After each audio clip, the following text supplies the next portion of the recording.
Welcome to SIMS. Today's topic: a train traveling at 60 km per hour crosses a man in 6 seconds. What is the length of the train? So let's see the solution. Given speed, so speed in meter per second is equal to 60 seconds. Speed is 60 kilometers. So 60 into, to change the kilometer per hour into meter per second, so into 5 by 18.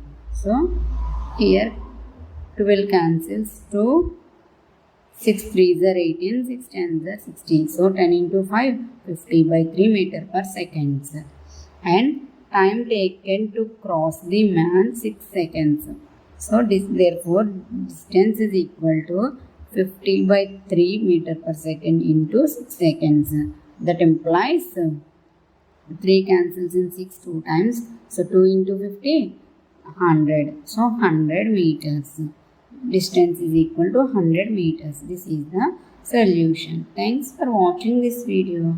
Please like, share and subscribe.